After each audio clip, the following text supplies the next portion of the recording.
Okay, what I got here is the start of another project. This black frame is the frame for my 1929 Model A Ford hot rod truck that I built back in 2005, 2006.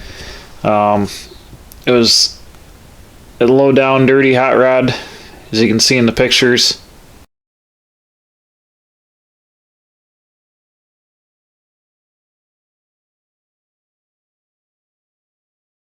A little rough around the edges, not really a rat rod, more of like a beater hot rod, but I put about 20,000 miles on it, drove it pretty hard all over the place, and took it apart a couple of years ago to redo a couple things, and just never got around to doing it. So now I'm going to start working on it. But what I'm doing is this frame has a suicide front end when I build it, and the wheelbase is extended about 9 inches, and I don't like the look of it anymore. As you can see here, the front end's pretty long, and so what I got is a frame stub from a Model A AA 1.5-ton truck, and I'm going to clip the front of my frame with this original front frame stub and put the axle back under the cross member. This is going to be a slow project. I'm going to tinker with it this winter. I'm going to reclip the rear of this as well. When I built it, originally it had a pretty short box, and I'm going to lengthen the frame and install an original Model A box and redo the rear suspension, which was parallel leaf springs I built using trailer springs, but the trailer springs are pretty short and they rode real stiff, so I'm swapping them out. I think I can use a set of Ford Pinto rear leaf springs. They've got an offset center pin dimension, which is going to work out good for this Model A box. So I'll be showing setting that up too. But what I used for radiator is a 79 Ford F-150 6-cylinder truck radiator, and trimmed a lot of the sheet metal off it used to be pretty wide, and it would attach to the core support. I trimmed all that off, and it fits inside a 28-29 or a 30-31, 32 style grill shell. Real nice. It's got the cap on the top. The outlets are set up for layout that matches a small block Chevy, which I'm running the 283 in this truck. So these radiators are real cheap. I bought this one at the junkyard for 25 bucks. I found it was almost brand new when I found it in the junkyard about 20 years ago. This was my original radiator mount slash headlight mount slash shock mount that I had welded permanently to the frame, and this is going to get cut off anyways when I cut the front clip off, but it was in the way. I want to lay the new frame on top of the old frame, so I went and cut this off, got rid of that. So this is looking more like a traditional frame you'd see with usually the headlight mounts bolt on and stuff, but this is a suicide mount front end, which means say this threaded rod is the axle and the spring. Usually like in the cross member over here, the spring would mount under the cross member, and so if you ever had a failure and something broke, like the shackle broke or the spring broke, the frame would catch the front end when it broke. So suicide is out front like this, where if you had a failure, like if a perch broke or the mount broke or whatever, there's no, if this broke off or something broke off, there's nothing to catch the front end. So suicide, you have a suspension failure, you're gonna most likely crash the vehicle. So you see a lot of T-buckets are built this way, which is fine. I mean, most of them are so light duty, you're never gonna have a catastrophic failure anyways, but the term suicide front end came from that, or suicide perch. So anyways, what I'm going to do is get rid of that, and the new front, I'm going back to the traditional style front end setup with this frame stub here. The axle center line is going to move back to be where the original cross member was. The radiator is going to sit behind this cross member here. I'm going to have to trim this line, make this square, pretty much square, because the radiator's got a butt right up against this. So this is the original motor mount for the when this was in a AA truck, the tabs been cut off, but there would have been a plate up here and a spring like shoe that held the front of the motor sat in here. So I can cut all this out of here and just leave the front cross member. So what I'm going to do is I'm going to use the inside of my old 4-inch box tubing for like a boxing plate. I'm going to cut the outside of the tubing all the way and leave the inside of the tubing and the cross member, and it's going to slip inside this new frame rail. Then I'll re-weld it, and this inner part of the tubing will become the boxing plate. So it'll give a great big overlap to tie this new frame section all together. This truck's channeled, so the body covers the whole frame up. So I can do the jog in the frame underneath the floor where nobody's going to see it, so it'll look just like one continuous frame from the outside. These AA truck frames are nice to use because the Model A frame is usually only like 3.5 inches thick, and I've got a full 4-inch thick frame. But these AA 1.5 ton trucks have like a 3.5 to almost 6-inch frame. So right in here, it's 4 inches almost exactly. So it'll match up to this 4-inch tubing perfectly and make a great front frame stub. Plus the metal is thicker. This is like 3/16 thick, and it's more than heavy duty. This tubing's 1/8-inch wall tubing. This is 3/16. It's plenty heavy duty for the 2,500 pound truck that I'm building here.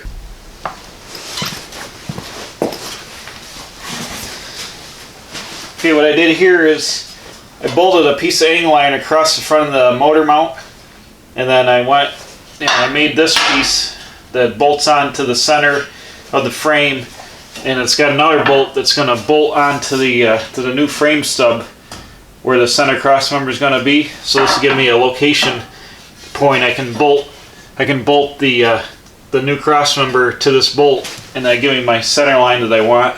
So I've brought the wheelbase, shortened the wheelbase up almost 7 inches by using this new front frame, because with the new cross member, the spring is going to be right over top of the axle, so the center line of the wheels will be back here instead of way out here.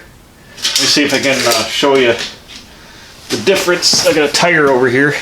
Originally the axle, the tire center line was here, way out in front of the truck. So by moving this axle back and putting it on top of the spring, the wheelbase is going to move way back to here, 7 inches shorter, and the grill shell will be right over the top of the cross member. The axle would have been out about here, and your center line of the front wheel would have been out here. Now with the new setup, it's rolling it way back here, 7 inches back to the axle. Center line is in line of the end of the frame, and then the frame horns will stick out. So the next step is going to be figuring out where I want to cut the frame. First of all, I got to cut these old 4-bar mounts off the inside because they're going to be in the way. For the meantime, I'm going to cut this off, and then I'm going to cut the whole rail off right here, a couple inches in front of the motor mount. Cut it right off here, then I'll slice the top of this, get rid of the outside C of the tubing. I'll get rid of that back to this body mount, and then leave the inner plate on the inside, and then I'll slide the new front rails up over this to keep everything straight, and then I'll be able to put the new clip on. So that's the next step. Cut all this crap off. All right, so I got my cut lines laid out. I'm gonna be cutting straight up the outside. We got an angle cut here, and then I'm gonna be cutting along the inside, just up over the lip on both sides, top and bottom. They give me a nice rolled edge to set my boxing plate up with. And I've also hole sawed two 2.5-inch diameter holes in the frame rail here to put a nice curve in this inner boxing plate where I can transition to another plate up in the front. Get a nice overlap with that. So what I'm going to do is go ahead and get the cutoff wheel going on the 4.5-inch grinder right here.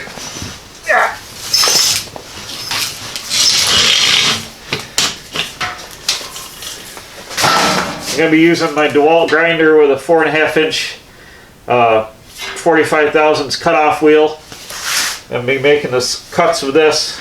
I love using these grinders. Work great for cutting and grinding. You can put a lot of different discs on them, and it's a lot easier to use an air. I used to do stuff with air tools, and you have to wait for the compressor to catch up.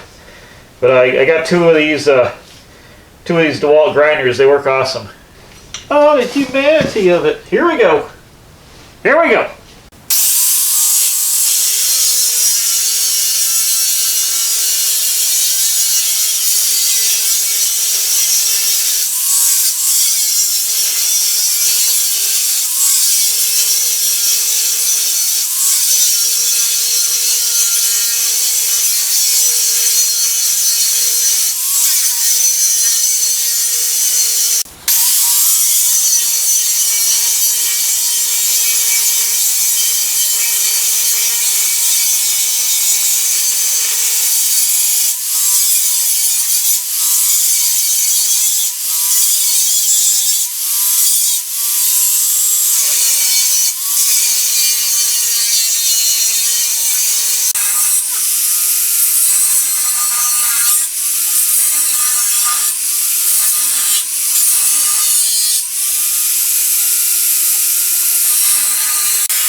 Damn, that was a lot of cutting. All I gotta do is get the sawzall in here and cut these two tabs and this thing should go.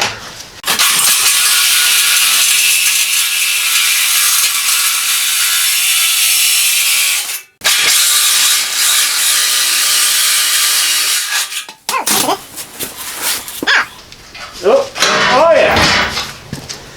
Oh, it's the moment of truth.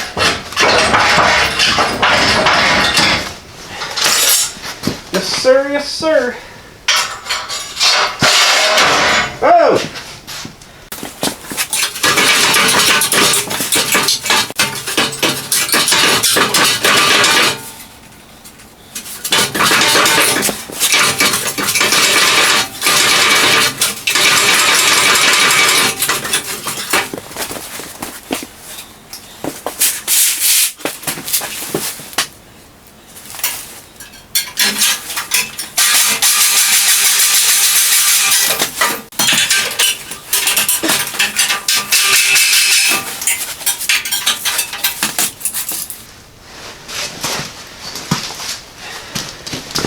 Come on, baby.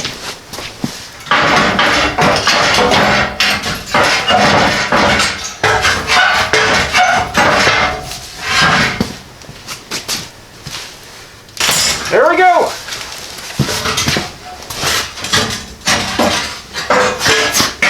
Look at that. There it is. Holy moly.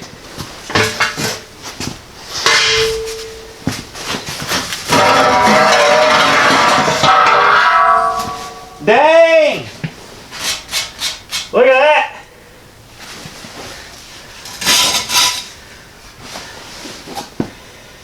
Ay, ay, ay! That's some serious action right there. I do have to save this.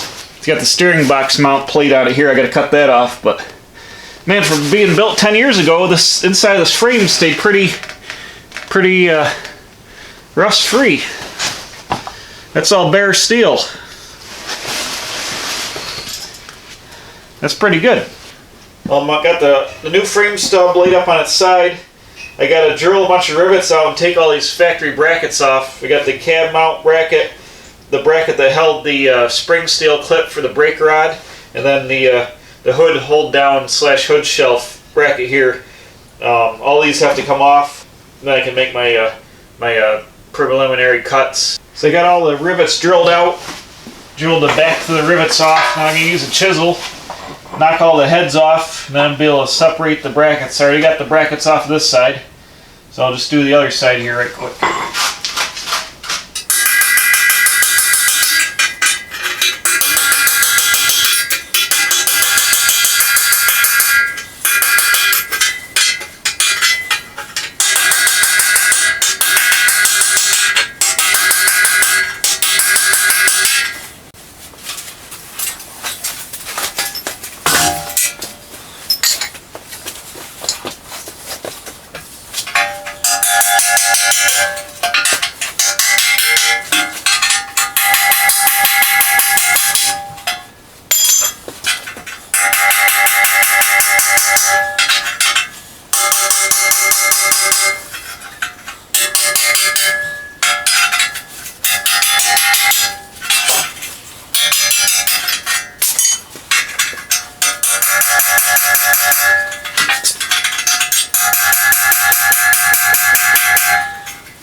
Just like that. Bam!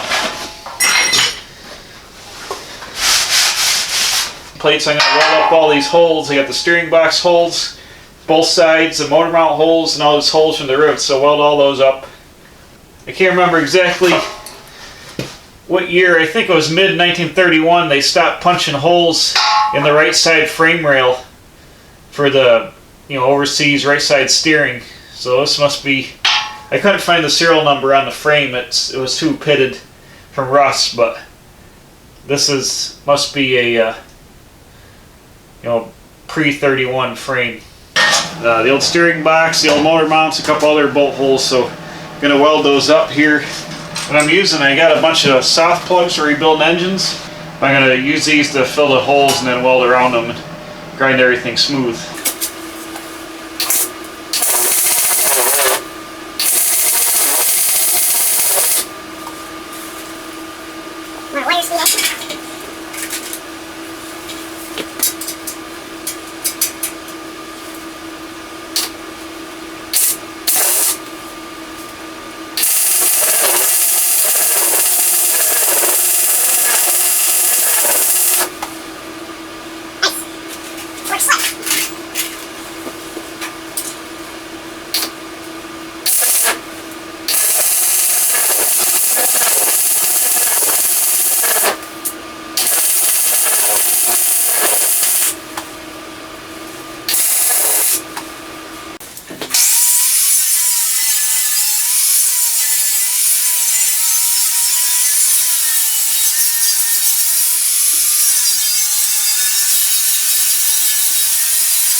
Bam, there we go.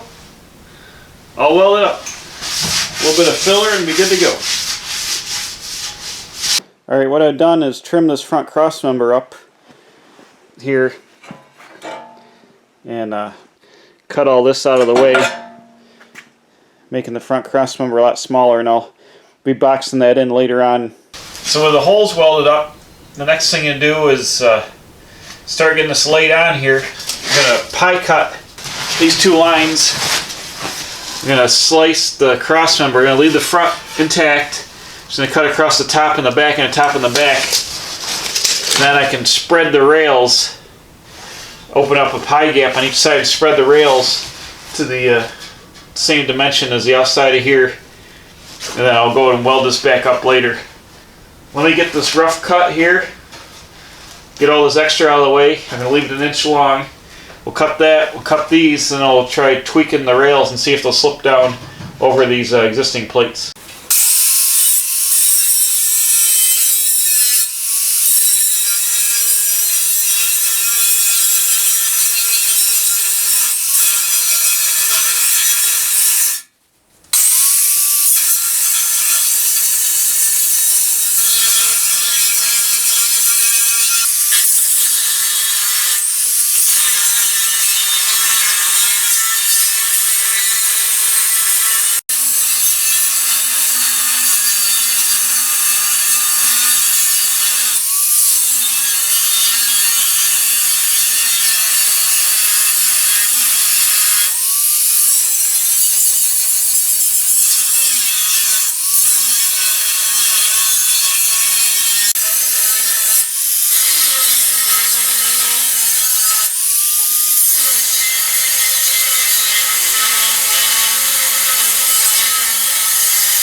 Bam!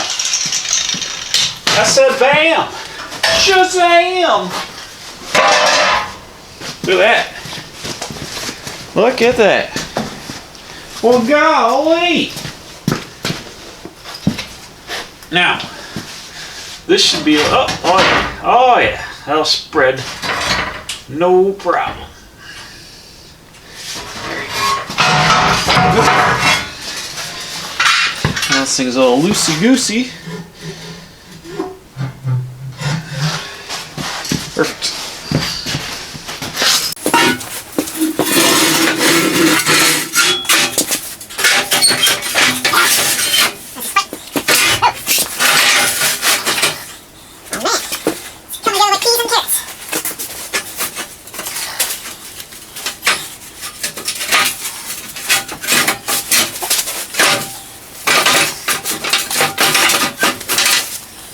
Gonna work out good. Oh, this is gonna be perfect. Heck yes! Just gotta trim just a little bit off this inside plate, and then I can squeeze this right together. This is gonna work out great.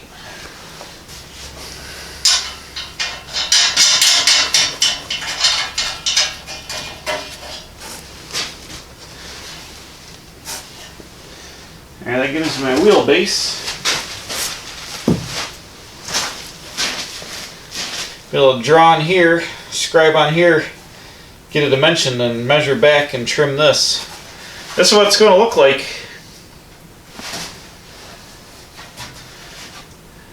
It's going to work out great. Be able to weld this boxing plate all in along here, then add a new boxing plate in the front. I have the correct wheelbase. This is going to be awesome. Woo! Manga, that's some serious cutting. It's too late to go back now. Damn. That's how you remove a front clip. Don't be scared, cut it off. Now comes the fun part, trying to put it back together. There ain't no turning back now. Ah. Hang on, malfunction.